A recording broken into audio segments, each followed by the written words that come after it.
L'UMP et Nicolas Sarkozy en tête, c'est la particularité de ce premier tour dans le Rhône. Le président sortant obtient près de 31% des voix dans le département contre 27 au niveau national. Pour les militants et les responsables, c'est presque une victoire. En fait, maintenant, c'est un débat de société. Il faut que tout soit dit, que rien ne se cache et surtout que, très concrètement, M. Hollande sorte de sa tanière. Eh bien, je crois qu'on est au début d'une belle aventure. En tout cas, pour nous, c'est 15 jours extraordinaires. L'UMP fanfaronne, mais le PS obtient près de 27% des voix. C'est mieux qu'en 2007. À gauche, on fait déjà les comptes. Les choses sont claires. Moi, je crois que François Hollande a enregistré déjà des ralliements, des soutiens qui sont forts. Et puis, il a une volonté de rassemblement. Et c'est ça qui, à mon avis, va l'emporter.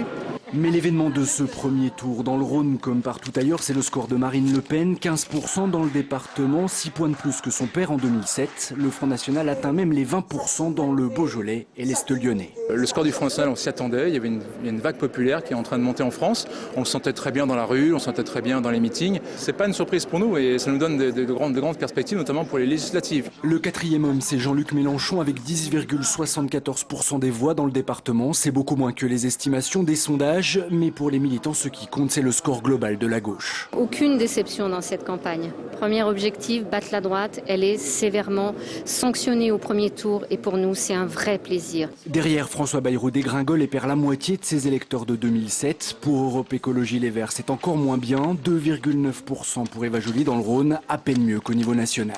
Il y a un trou d'air aujourd'hui, on le constate, on le voit, d'une candidate qui par ailleurs n'a pas démérité, donc il y a un trou d'air qui est conjoncturel, voilà. Enfin, le taux de participation, lui, est élevé, plus de 81% dans le Rhône, mais moins qu'en 2007 où 86% des électeurs s'étaient déplacés au premier tour.